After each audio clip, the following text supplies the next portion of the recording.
Donc la console de lumière. Pour être un bon technicien des lumières, il faut connaître ces lumières par cœur. Par exemple, savoir qu'est-ce que les FOH font sur la scène, les bords et toutes les autres LED.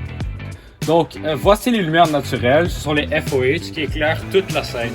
Puis voici toute la lumière qui fait des éclairages naturels. Donc ça va être tout ici. Et ça va faire un éclairage pas trop blanc, plus jaunâtre. Donc voici. Donc ceux qui fonctionnent avec des lumières LED, ce sont les slim par sol, ici. Les slim par top, qui c'est ça. Et les bords qui font ça. Donc, d'autres lumières qui font des éclairages colorés, ce seraient les intimidateurs qui sont top et sol. Et voici. On les voit pas beaucoup, mais ce seraient les points noirs, les points blancs sur le sol. Donc, on peut arranger les lumières avec plusieurs catégories. Donc, ici, il y aura l'intensité, la position, la couleur. Le gobo, ça fait des différentes formes dans les lumières. Après ça, le beam, c'est la grandeur des lumières. Donc, si on veut que ce soit plus large ou plus étroit pour éclairer une personne spécifiquement. Et les FX qui font différents effets avec les lumières. Donc, pour faire un effet, c'est facile. Premièrement, il faut sélectionner ces lumières.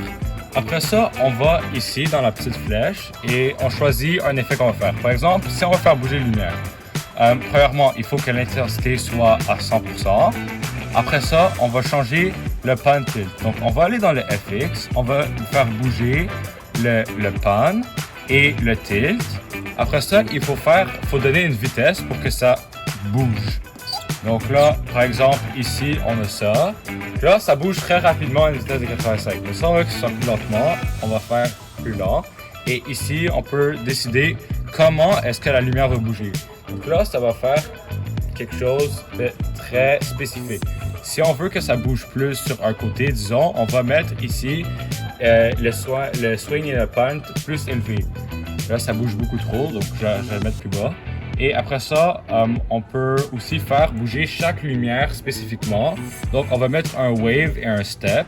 Donc, si on dit avec 7, donc chacun va bouger chacun son tour. Après ça, un step de 7. Donc là, chacun va bouger un après l'autre.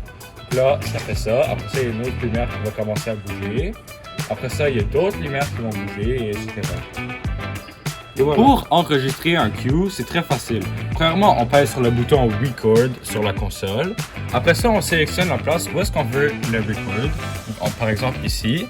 Après ça, on peut juste lui donner un nom. Par exemple, lumière random.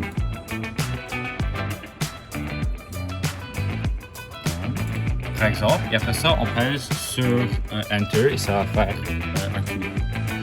Donc, maintenant, ça, je l'ai mis en overhead. Donc, je peux l'allumer et le fermer très facilement avec les faders qui sont ici.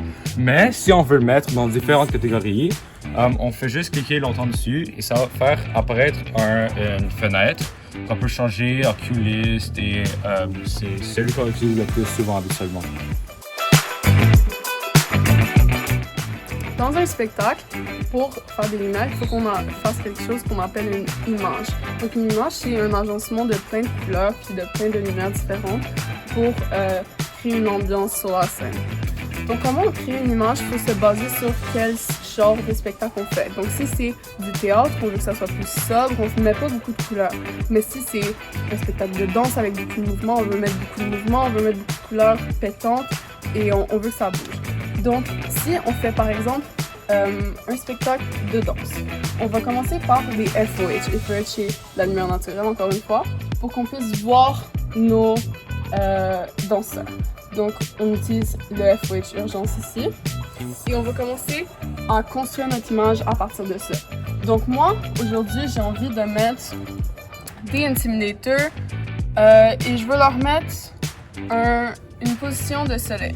Donc, je vais les mettre à 100. Puis, vu que ça bouge beaucoup, je veux que ça soit pétant, je vais les mettre en rouge. Donc là, on a notre boss et on va continuer à construire là-dessus. Donc, moi, j'ai envie de mettre des barres. Donc, je vais mettre des barres, si je veux, en vert. Je vais les mettre à 100 encore. Puis, j'ai envie de mettre des côtés. Donc, les côtés, c'est les lumières là. on va les mettre comme ça. Et j'ai envie de mettre les slim par top et slim par sol. Je vais les mettre en orange. Et là, je les mets ensemble. Alors là, il faut agencer évidemment avec les couleurs qu'on veut, avec le style qu'on veut. Et c'est pas tout le temps toutes les lumières qu'on va mettre, mais c'est vraiment de pouvoir agencer les couleurs ensemble et le style ensemble.